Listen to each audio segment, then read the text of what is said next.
Hi, I'm Grant. Welcome to Second Plate, a show that focuses on reusing ingredients and using what you already have around in the kitchen. Tonight we are going to be making stuffed mushrooms. It is a nice kind of like starter or accessory dish for you to kind of put out when you're working on other things. You can prep them the day before really easily, and they make just really nice like bite-sized dishes, and they use up a lot of ingredients like mushrooms, bacon, parsley that I feel like I don't have enough of a use for to buy on their own. So having another recipe that calls for all this, that helps me get a little bit more of like mushrooms or like parsley into my cooking without having too much go to waste. So let's get cooking. Okay, so I'm going to start off by kind of explaining the mechanics of how we're going to be doing this. We're going to take some of the mushrooms and we are going to shred them up and kind of build up a paste with them. And that's going to be our stuffing. The other half or so, or depending on how large our mushrooms are actually going to be hollowed out, and they're going to be forming the cups for us. And then you will just serve them as is if they're not too hot, or with like a toothpick or like just a napkin so people can actually hold them. So let's go ahead and get started. I'm going to try and pick out some good candidates for our cups. So good. These are just white mushrooms. You can also use like pretty much any kind. Just pick what you prefer or what you find cheap or what you have around. I am going to go ahead and take this off. You can toss the stems if you wish. I just put them right back in the recipe. And next is a step that I like to point out because some people either don't care about this or are really opinionated, but the mushrooms, they have gills, and I find it useful to just kind of carve that out. Not strictly necessary, and I don't really mind the taste, but we do want enough room in there to actually be able to fit our stuffing into. So I just go in there with a spoon and kind of haul it out. More than anything, I'm basically digging straight down to kind of add more space to this. And if you're worried about like, say, like waste, it's not a big deal because anything we take from this mushroom, we can just put into the paste itself if you want to reuse it. But for the sake of this, I want to make sure I get a nice little pocket. If you want to make them look really fancy, you can actually cut that out, but I feel like that's just an extra step that's easier just done with a spoon because I obviously have one on hand at my own kitchen. But yeah, just going to kind of work that, saving the stems or tossing them as you see fit. And I'll just carve out the rest of these. One thing I'd like to mention is really the stuffing itself, other than obviously using the mushrooms that you are carving from, you can pretty much put whatever else you want in there as long as you have the basics, which we'll get to, of like egg, breadcrumb, little salt, pepper. So there's actually a ton of variety you can have with this little like starter. I'll be doing cheddar and bacon. I've also seen parsley and Parmesan, but really it's just entirely to you. Like I know one thing I'd like to probably try is adding a little bit more onion to this. The only issue is that you have to make sure anything you do put in, you want it to be pretty finely minced so that when you actually put it in there, it's a nice distribution. If you leave like large chunks of onions or mushrooms, then you just run into this issue where one or two might be super oniony, whereas another one will lack it entirely, or one might be all cheese and another one have none. Cool. So we're going to go ahead and set this aside right now. We're going to set up our base for our stuffing. So I'm just going to go ahead and chop up these nice and small, quick, and then set in on the rest of our mushrooms. If I had to critique this dish, the main thing I would probably say is that it's very hard to have just the right amount of mushroom because like just looking at this, there's already a fair bit of mushroom just from the stems alone. So I feel like I constantly go back and forth when I was making it like, okay, I need to use like more mushrooms than I really need because I want so many quote unquote cups, but then that generates so much extra stuff for the stuffing and I don't want the stuffing dominated by mushrooms. Cool.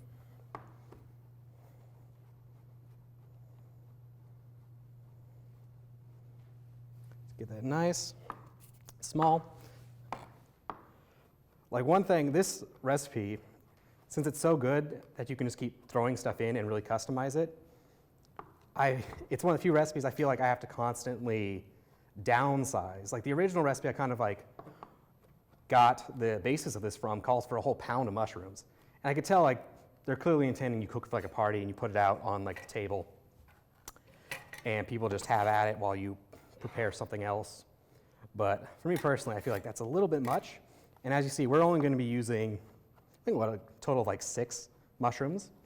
And that's still nice and manageable. And even then, we're going to end up with way more stuffing than we need. Although what's nice is with this stuffing, you can actually like keep it separate. And as long as you cook it, you can use it for leftovers with or anything else that kind of uses that same, like, I don't know, flavor profile. Like I could easily see it being alongside, say, like a steak to help garnish it, or just anything else that could have like some stuffing in it.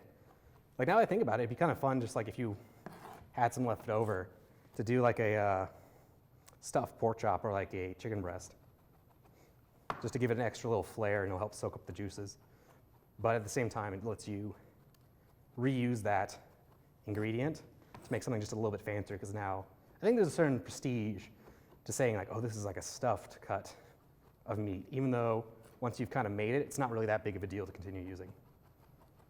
Okay.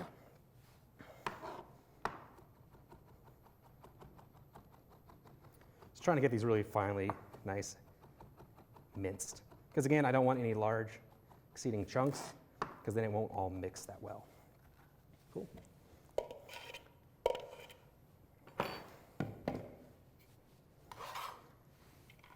I think I've mentioned this before on the show, but this is called a bench scraper, or really just a scraper. I actually heavily recommend it for how simple of a device it is.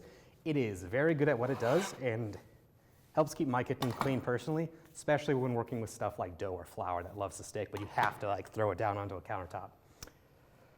Okay. Mushroom, I'm gonna add about 1/4 cup of olive oil. Just like eyeball this. And again, like mechanically, there's a couple bits of this recipe that are more important than the others. So really the mushroom is going to be our foundation. And then it's the olive oil, the egg, and the breadcrumbs that essentially puts enough like cohesion on it that it all sticks together. But other than those things, you can change every other thing about this. Cool. Going to chop up some parsley. This is another like herb that I like using, but it can be hard to justify because it can go bad pretty quickly. But like, I also heavily recommend using parsley in dishes. Like, just the color alone, I think, helps most dishes, because you can have something that feels vibrant. Like, it's nice, it's green. If you get it fresh, it just looks good. And compared to like a lot of foods that are like, say, kind of like a deep brown, or like a, I don't know, more of like a chicken color, the green really helps stand out. And you can get them parsley pretty cheap, and it's very easy to work with. And I guess when I was younger, I always thought of it as something you just put on like the side of dishes just to help presentation. But like, it's perfectly fine in. I personally find its taste a little bit overpowering, so I try not to put too much in there. Make it more fine. Gonna drop that in. Really, the amount of parsley, I would say, entirely up to you. It is essentially just a bit of filler. So if you need to make more stuffing, you can extend that just to give it a little bit more mass. But really, I just want enough to help kind of color it and add a little bit to the taste. Okay. Next, we have some bacon. This is the main basis of the recipe, that I wanted something really savory. That's something I think that the mushrooms like absorb really well. So here's just some simple bacon I cooked earlier today, just in my oven. I patted it dry so there's not a lot of grease, because one thing you have to be careful of is we don't want our like paste that we're making to kind of like boil and overflow and then run out of the mushroom. And if you have too much grease in the bacon, it will do that. Cool. I'm just going to go ahead and essentially mince this as well. This I want to pay very careful attention to because it's stringy, and we want to make sure we have nice little, almost like cubes. We don't want bits like strung together because it's going to make applying the paste essentially a lot more difficult. And again, for amounts on this, it's pretty much like, do you want to have a lot of bacon flavor? Add a lot of bacon. If you want it to be a little bit healthier, maybe less bacon, less cheese, more parsley, more mushroom. It's really, I'd say, what you're kind of shooting for. Like if you're going for a party dish, then by all means, like go all out, add butter in, do stuff like that. But if you're just doing it like as kind of like a side entree or just as a vehicle to kind of use a couple other ingredients, then feel free to like do that instead and like use more of the basic stuff or what you ever have around. Because what's nice is this is essentially like a party dish, but it's one that actually is really easy to make if you have the other stuff around. You don't have to like go out and plan to do all this stuff and like get unique ingredients. Cool. Also has some cheddar. This is just to kind of complement it. Again, I try not to do too much of this because it will melt and run off, and I don't want it to boil because there is a chance that if you like boil it too much, it will essentially pop the underside of the mushroom and then it leaks and it's no longer this nice, simple little, not device, but handheld dessert or dessert snack. Anyway, got some garlic. If you've seen the show before, I know I've talked a lot about, I guess, like my journey with garlic and garlic devices. And I cannot recommend enough the garlic roller. Although I've recently made a new addition to it where I used to previously use a garlic press to help cut it. But I always found it really annoying to actually, I'm just going to toss that, clean, because it's basically forcing the garlic through all these tiny holes. And that's just not ideal. I'm going to break this. This is always, anything I can do to make using garlic easier, I just immediately jump on because I like it and I want to get it fresh, but like each individual clove just seems to have its own personality. Like sometimes you got to crack it, sometimes you got to roll it, sometimes it doesn't want to peel, sometimes it's like you touch it and it all comes off anyway. Got some of that oil from the bacon on my hands.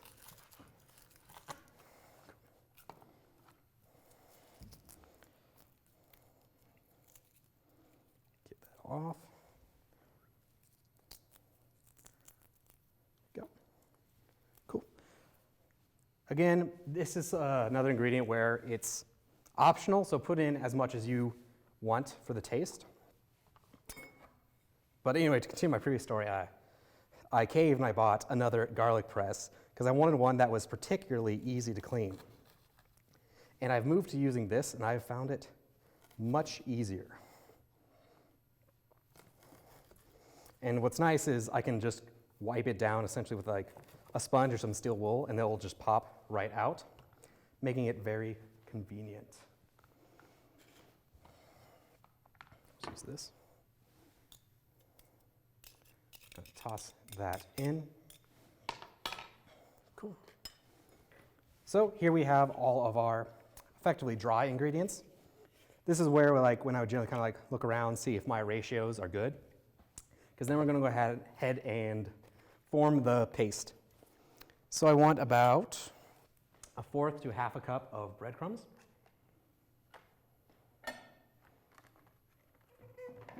This will help kind of just fill it out and make it more cohesive. These, I would say, they're not optional, but you can really just kind of eyeball this to see how much of a dense paste you want. I'm just going to toss that in. Add some pepper. There. Some salt.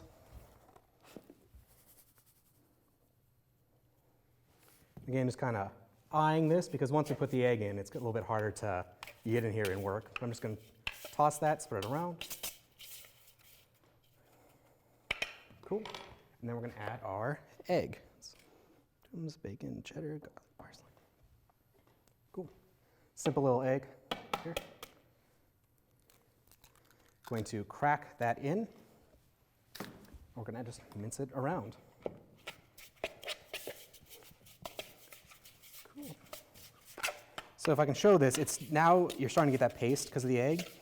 It looks like I'm probably going to go maybe for an extra egg if it doesn't all get quote unquote wet as I want. But it's again just something you can eyeball. Here, nice, wet.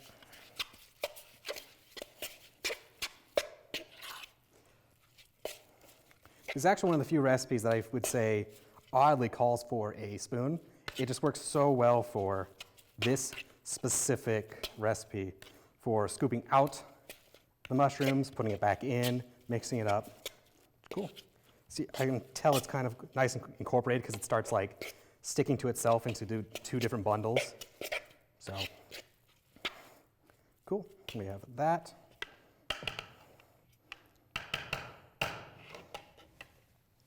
There. Find these. So these just cook in the oven, but at about like 400 degrees Fahrenheit. Takes about 15 to 20 minutes. So I'm going to go ahead and grease up a pan. There will likely be some runoff, so I have, I'm not sure what you would call it, but essentially I have a pan at home that has a nice like drip tray underneath it, and that's pretty convenient for these, so that the runoff can get away from the mushrooms and they won't get like soggy or fatty on the outside, which makes it a little bit easier to like, hold with your hands once this is done. Cool. So individually, I'm just going to take my mushrooms, get some stuffing, and stuff. Want to get nice and dense. It doesn't have to be super packed in there. Like I also could go in and really like flatten it down like that. But considering there's going to be some runoff, I don't want to overdo it. Just get nice like that and just toss it on the pan. I'm going to just finish that off with these other ones.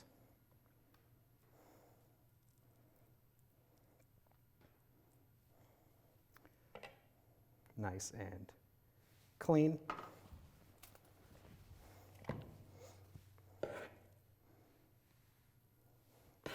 This is the point where, like, if I was making this for like a party, I would have done essentially all of this, maybe sans the egg, ahead of time, and then you can just pull it out of your fridge and just fill and toss it in the oven. So that's one reason I, in particular, kind of like this recipe, is the fact that you can just do so much before. Because really, a lot of the time is just mixing those individual dry ingredients, which is the same exact issue I have with bread, where I feel like I spend more time double checking what my amounts are when I make bread. If I just had it all ready to go, I could just toss it in, knead it, and it would go straight into the oven. So, kind of like these. Gonna mix up. Toss them in. Again, this is 400 degrees. It's going to be about like 15 to 20 minutes. Really the thing to look for is we want to make sure that the egg is fully cooked through. If the egg's cooked through, everything else is fine. We don't need to tempt, say, like the meat. So really we're just going to like look until they're kind of like a nice like brown, and then that's when they're good to eat. So we'll give that some time in the oven and we'll check back later. After about 15 to 20 minutes, we're going to go ahead and pull these out. And you can tell they're a much deeper brown than before. And we're going to take care to remove them as we plate them. Occasionally, and this is something that hasn't happened here, but you'll get some like runoff. Like when I used button mushrooms, you'd get what looks like a pool of like fat. So I just try to make it a point to very cleanly take these off and just wipe down anything around them, as well as take a fair amount of care to move them. Because at this point in the recipe, you don't want to like topple it over and have some of the stuffing actually come out. As for telling when it's actually done, there's a couple things you can kind of look for is just like the darker color of the mushrooms. You want to start seeing that the breadcrumbs are actually toasted, but those will pretty much always go first. But I also just kind of look like, is it like set? Like, does it look like wet, or is it actually nice compacted and some of the excess moisture has boiled off? So I'm gonna go ahead and clean this a little bit just to make it a little bit nice. Since this is essentially a kind of a handheld food, how you actually serve it is important. I would recommend either using toothpicks or providing some napkins, or even serving them. If you're doing it like in a party environment, I would probably plate them individually with their own napkins, just so people can take it. However, don't feel that you have to use this as a party dish. I could easily see this being right alongside, say, like a steak. Something to kind of like help mop up the juices from the steak so you can kind of capture that. And you could easily go at them with a fork and a knife. And that's particularly good if you kept your mushrooms thick, because that way you can actually use a knife to slice cleanly through it. Whereas if you're going for more of a party atmosphere, I would get smaller mushrooms, because you want it to be something they can eat in exactly 1 to 2 bites, because the more bites you take, the more it's going to fall apart. But then I would also try to understuff it a little bit, just so when people are actually like eating it, you don't have stuff falling out. Because if you look at the actual stuffing here, I would want to go more for something like this. If I'm going for a party, it's nice, it's contained, places to hold it. Where if I'm going to do it with, say, a steak, I would almost want to overstuff it. And honestly, if I were to do a steak, I wouldn't be surprised if I had some extra like bits of the steak I had cut off or carved. I would actually probably put those in here so you get more of a consistent flavor instead of the bacon. But bacon, mushrooms, honestly, the perfect pairing for like this dish is, I would basically make a really nice breakfast the next day, because it's like, I know I have eggs, I got bacon, I can like toss up the mushrooms in an omelet, but really it just seems to pair well with a lot of stuff, and it's not at all intensive or too difficult to actually put together. So this has been Second Plate. I am Grant. It's a show that focuses on reusing ingredients and just using what you have in your kitchen.